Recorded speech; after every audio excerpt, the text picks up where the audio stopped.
The champagne glass shattered against the wall. Vito Genovese stood in his office, overlooking Little Italy, staring at the man who'd just delivered the impossible news. Bumpy Johnson had refused his offer. Not negotiated. Not countered. Refused. 8 armed soldiers surrounded the table at the Cotton Club, every gun trained on Bumpy's head, and that black bastard had the audacity to smile and say no. Genovese's voice came out cold as winter steel. How many men does it take to kill one man? His lieutenant swallowed hard. Boss, he knew we were coming. He walked in anyway. Then he's either the bravest man in New York or the dumbest. Either way, he's about to be the deadest. What Genovese didn't know, what nobody knew until that night at the Cotton Club, was that Bumpy Johnson had been planning for this ambush for 3 weeks. And the trap Genovese thought he'd set was about to become his coffin. To understand what happened on March 14th, 1936, you need to understand the war brewing beneath New York's surface. Dutch Schultz was dead, shot to pieces in a Newark tavern 4 months earlier by Charles Workman on orders from the newly formed Commission. The Commission. 5 families working together to run organized crime like a business instead of a bloodbath. And Vito Genovese, the most ambitious of Lucky Luciano's lieutenants, saw an opportunity. Harlem's numbers racket, the illegal lottery that pulled in millions every year, was up for grabs. Schultz had tried to take it and died trying, but Genovese was smarter than Schultz. He'd studied the situation. He knew the real power in Harlem wasn't the money. It was the man controlling it. Bumpy Johnson. Bumpy was only 30 years old in 1936, but he'd already become a legend. He'd survived prison, survived wars with Irish gangs and Italian crews, survived everything the streets threw at him. But more than that, he'd earned something rare in the underworld, the loyalty of an entire neighborhood. When Madame Stephanie St. Clair decided to step back from the daily operations of her numbers empire, she didn't hand it to the highest bidder. She handed it to Bumpy. "Protect my people," she told him, "not my money. My people." And Bumpy had done exactly that. He paid protection to the cops to keep them off the backs of black businesses. He paid rents for families who couldn't make ends meet. He made sure the numbers game stayed fair, that when people won, they got paid. In Harlem, Bumpy Johnson wasn't just a gangster. He was insurance against a system designed to crush them. Vito Genovese saw all that loyalty and decided it was a weakness. February 20th, 1936. Genovese sent his best negotiator, Anthony Strollo, to meet with Bumpy at Small's Paradise. The offer was simple. Genovese would provide muscle, political connections, and banking for the numbers operation. In exchange, he'd take 60% of the profits. Bumpy would keep 40% and stay alive. Bumpy listened to the whole pitch without saying a word. Then he stood up, buttoned his suit jacket, and delivered a message that made Strollo's blood run cold. "Tell Mr. Genovese that Harlem isn't for sale. It wasn't. It won't be. And if he thinks he can take it, he's welcome to try. But he should bring more than words." When Strollo delivered that message, Genovese didn't explode. He smiled. Because now he had justification. Now he could do what he'd wanted to do from the beginning. Make an example. March 10th, 4 days before the ambush. Genovese called in Tommy Ryan, his most reliable killer. "I want Bumpy Johnson dead," Genovese said. "But I want it public. I want everyone in Harlem to see what happens when you tell me no." Tommy nodded. "The Cotton Club?" "The Cotton Club, but not the downtown club for white folks. The real one. The after-hours joint on 142nd Street where Bumpy does business. He meets there every Friday night. You'll have 8 men. That's more than enough. Tommy frowned.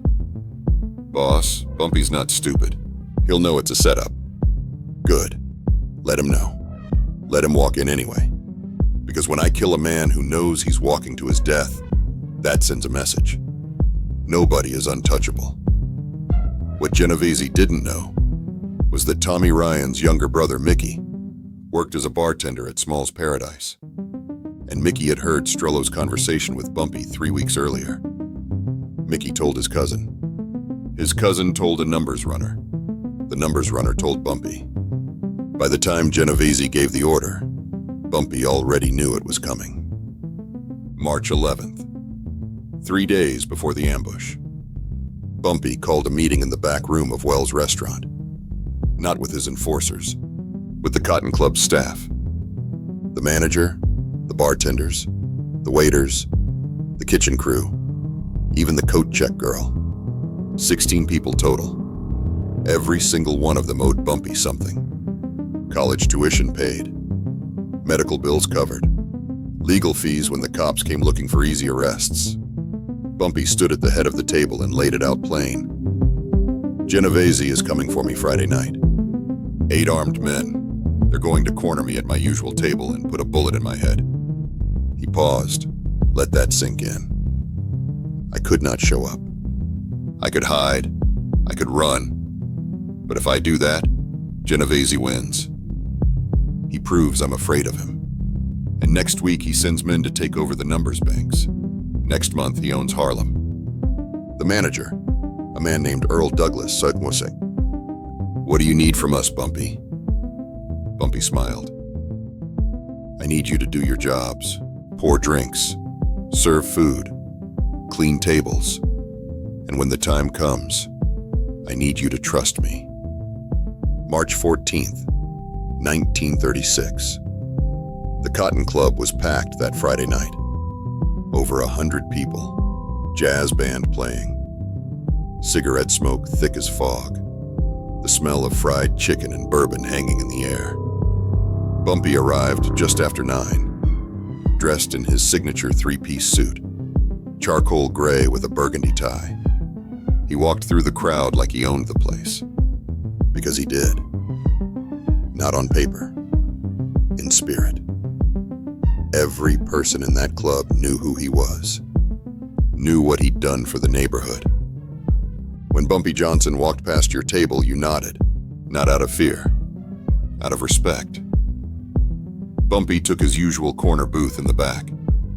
From there, he could see both entrances, the kitchen door, and the emergency exit behind the stage. He ordered his usual. Hennessy, neat, and a plate of ribs.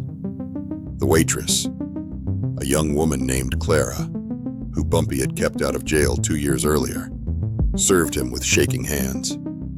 She knew what was coming. "It's okay, Clara," Bumpy said quietly. "Just do what we talked about." She nodded and disappeared into the kitchen. At exactly 10 o'clock, 8 men walked through the front door. They didn't try to blend in. They wanted to be seen. Wanted people to know what was about to happen. Tommy Ryan led them. He was a bull of a man, 6'3", 240 pounds of muscle and scar tissue. Behind him came 7 more killers. Frankie Bones, Johnny Torino, Sal the Hammer, 4 others whose names didn't matter because their job was simple. Surround Bumpy, draw weapons, fire. The jazz band saw them first.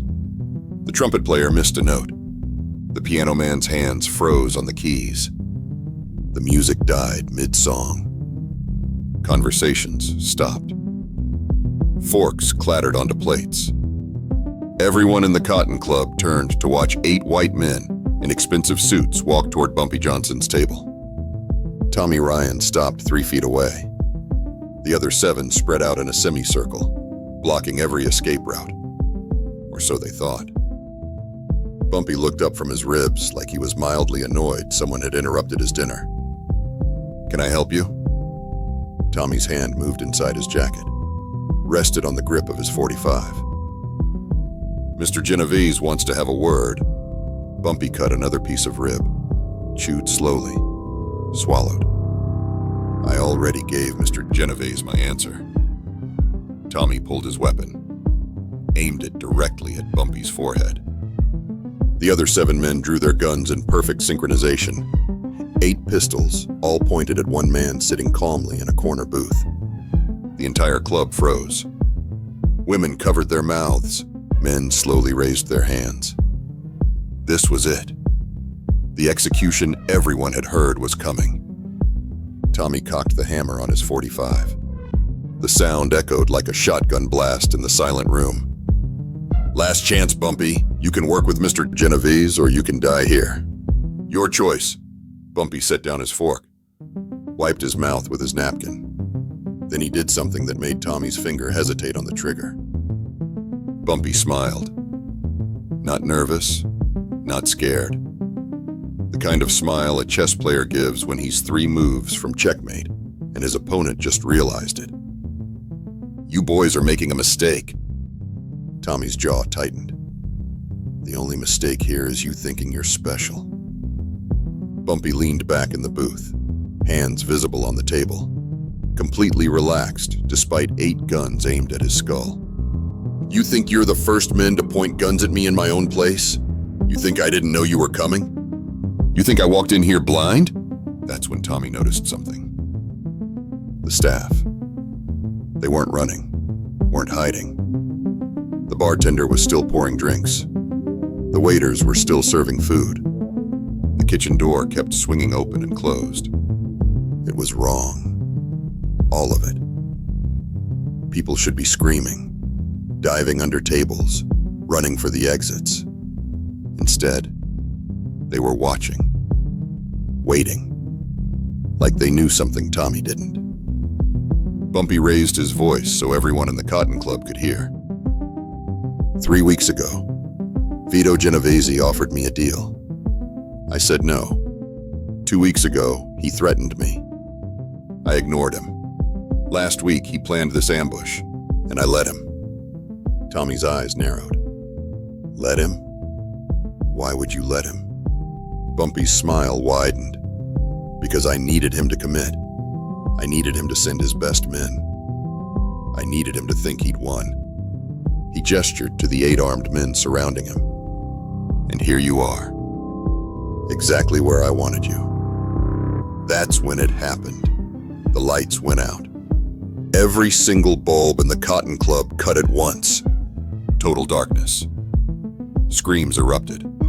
Not from the staff, from Genovese's men. Because in that darkness, they lost their advantage. They couldn't see Bumpy, couldn't see each other, couldn't see the 20 men who'd been sitting at tables throughout the club, pretending to be customers, who all drew weapons the moment the lights died. Bumpy's voice cut through the chaos, calm as Sunday morning. Drop your weapons, or everyone in this room starts shooting. And in the dark, gentlemen, we're the only ones who know where you're standing. 3 seconds of silence, then the sound of metal hitting the floor. 8 guns, one after another.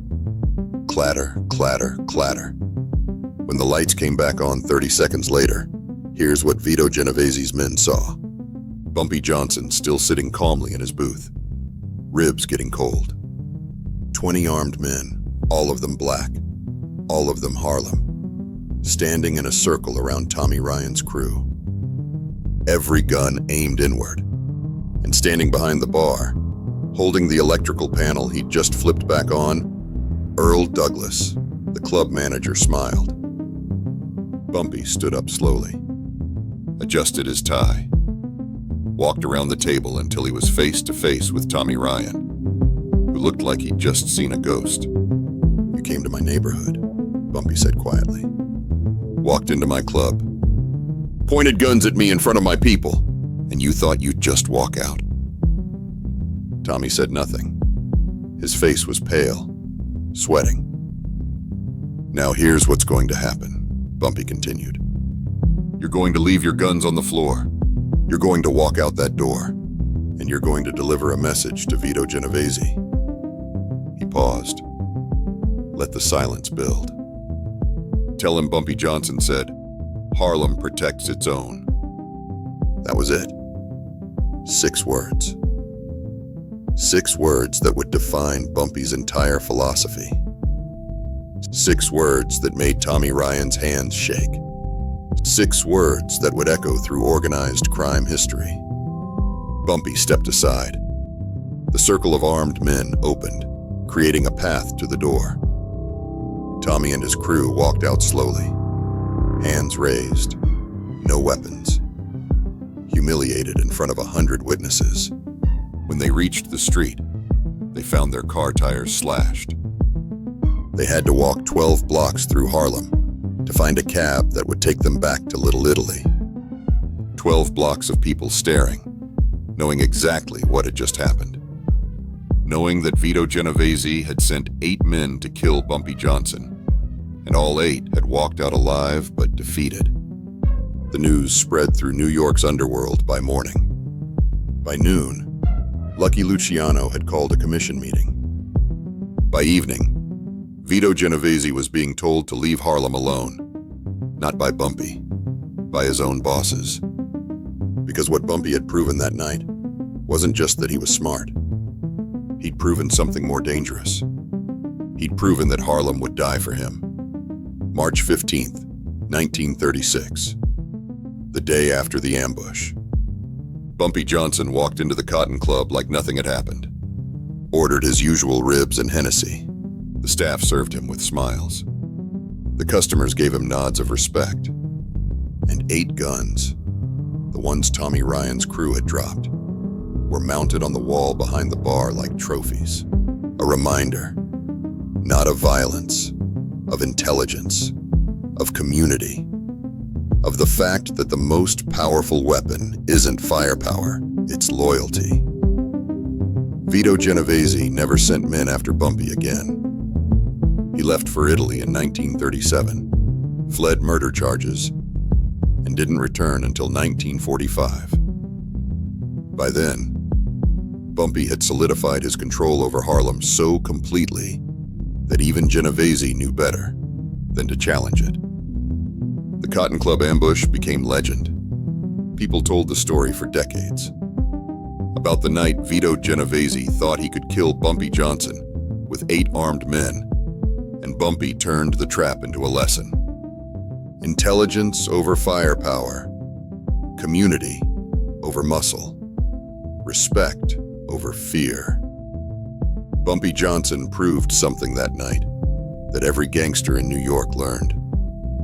You can have the most guns, you can have the best plan, you can have all the advantages. But if you don't have the loyalty of the people around you, you have nothing. And Bumpy had everything.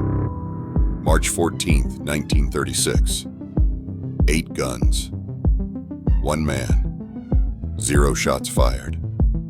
And Harlem stayed Harlem.